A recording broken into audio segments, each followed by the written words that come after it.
باب 319 كرياد السؤالين درس كراهية أن يقول أن يسأل الإنسان لنئة طرورت بوجه الله سبحانه وتعالى عز وجل غير الجنة هرون الجنة. وكراهة أن يقول من أحد يقول من سأل بالله أن تروروا الله تعالى وتشفع به وتفر سبمكم. عن جابر يتم جابر رضي الله عنه قال رسول الله صلى الله عليه وسلم لا يسأل طرورتك بوجه الله يسأل الله mi tururi ma sabu yeso Allah teddungo ngom dum woletaake illa aljannata sonara ko aljanna on atorade Allah rawahu Abu Dawud. yeso Allah ngon no teddi buri din don piiji. وعن ابن عمر رضي الله عنهما قال رسول الله صلى الله عليه وسلم من استعاذ كلام مولرو بالله الله من استعاذ بالله كلام مولرو الله فاعيذوه مولى امك ومن سأل بالله كلا ترو الله man istaada billahi kala molorɗo Allah fayiduhu ete wallo mo ha o daɗa ko molikum sabu ko Allah molorte. wa man sa'ala billahi kala torroɗo sabu Allah faatuhu okkoremo.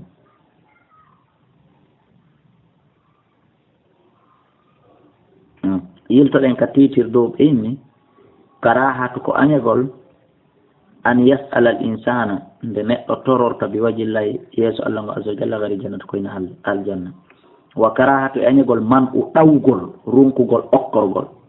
man sa'ala billahi ta'ala on tororɗo sabi Allah hara hiɗa mari le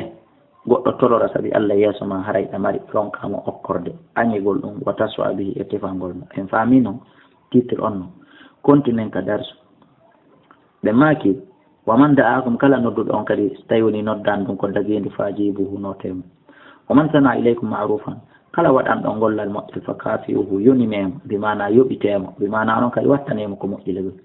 fa in lam tajidu son heɓali ma to kafi'uhu konko yonitironmo konko yoɓitironmo bihi e muɗum fada'u lahu du'anemo joore rabbana ha ɗon heewa fe tew hatta taraw ha yi on onon tigi wayi annakum onon kadu kafa'atumuhu on yoninimo bimana wayi o du'a ko waɗan ɗon moɗo